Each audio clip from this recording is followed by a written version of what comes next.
Hello everyone. So exam ಆಗಿತ್ತು ಇವತ್ತು, final exam. ಹಾಗಾಗಿ ಅದನ್ನ ಮುಗಿಸ್ಕೊಂಡಿದ್ಮೇಲೆ ನಾವೆಲ್ಲ ಪಿಜ್ಜಾ ಹಟ್ಟಿಗೆ ಹೋಗೋಣ ಅಂತ ಅಂದ್ಕೊಂಡ್ವಿ. ಹಾಗಾಗಿ ನಾವು ಪಿಜ್ಜಾ ಹಟ್ಟಿಗೆ ಹೋದ್ವಿ. ನಾವು ಪಿಜ್ಜಾ ಹಟ್ಟಿಗೆ ಹೋಗಿ ಸುಮ್ಮನಿರ್ಬೇಕಲ್ವಾ, ನಾವು ಸುಮ್ಮನಿರೋದು ಬಿಟ್ಬಿಟ್ಟು ನಾವು ಡಿ ಮಾರ್ಟಿಂದ ಒಂದು ಸ್ವಲ್ಪ ಪಾಪ್ಕಾರ್ನ್ ತೊಗೊಂಡು ಹೋಗಿದ್ವಿ ನಮ್ಮ ಫ್ರೆಂಡ್ ಜೊತೆಗೆ. ಅದನ್ನ ಸಾಸ್ ಜೊತೆ ಹಚ್ಕೊಂಡು ತಿಂದರೆ ಹೇಗಿರುತ್ತೆ, ಆಮೇಲೆ ಇದು ಚೀಸ್ ಜೊತೆ ಹಚ್ಕೊಂಡು ತಿಂದರೆ ಹೇಗಿರುತ್ತೆ ಅಂತ ಟ್ರೈ ಮಾಡಿದ್ವಿ. ಅದು ನನಗೇನೋ ಟೇಸ್ಟ್ ಚೆನ್ನಾಗಿ ಅನಿಸ್ತು, ಬಟ್ ನನ್ನ ಫ್ರೆಂಡಿಗೇನು ಅಷ್ಟೊಂದು ಇಷ್ಟ ಆಗಲಿಲ್ಲ. ಬಟ್ ಸ್ಟಿಲ್ ನಾವು ಅದನ್ನ ಇದು ಮಾಡ್ಕೊಂಡು ತಿನ್ನಷ್ಟರಲ್ಲೇ ನಮ್ಮದು ಪಿಜ್ಜಾ ಬಂದಿತ್ತು. ಆಮೇಲೆ ಈ ಗಾರ್ಲಿಕ್ ಬ್ರೆಡ್ನ ನಾವು ಹೇಗೆ ತಿನ್ನಬೇಕು ಅಂತ ತೋರಿಸ್ತೀನಿ ನೋಡಿ. ಈ ಥರ ಓಪನ್ ಮಾಡಿಕೊಂಡು ಅದ್ರ ಒಳಗೆ ಎಲ್ಲ ಸೀಸ್ನಿಂಗ್ಸ್ ಹಾಕ್ಕೊಂಡು, ಲೈಕ್ ಅಲ್ಲಿ ಇಟ್ಟಿರ್ತಾರಲ್ವಾ ಆರಿಗ್ಯಾನೋ ಮತ್ತು ಚಿಲ್ಲಿ ಫ್ಲೇಕ್ಸ್, ಅವೆರಡನ್ನೂ ಹಾಕ್ಬಿಟ್ಟು ಅದ್ರ ಮೇಲೆ ಅವ್ರು ಕೊಟ್ಟಿರೋ ಸಾಸ್ ಹಾಕ್ಬಿಟ್ಟು ತಿನ್ನಬೇಕು. ಚೆನ್ನಾಗಿರುತ್ತೆ. ಹಂಗೆ ಡಿಪ್ ಮಾಡ್ಕೊಂಡು ತಿನ್ನೋ ಬದಲು ಹಿಂಗೆ ತಿಂದರೆ ಚೆನ್ನಾಗಿರುತ್ತೆ ಅಂತ ನಮಗನ್ನಿಸ್ತು. ಹಾಗಾಗಿ ಅದನ್ನು ಮಾಡಿದ್ದಾಯಿತು.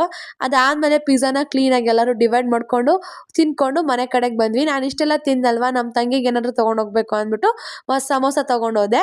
ಇದಾಗಿತ್ತು ನನ್ನ ವ್ಲಾಗ್.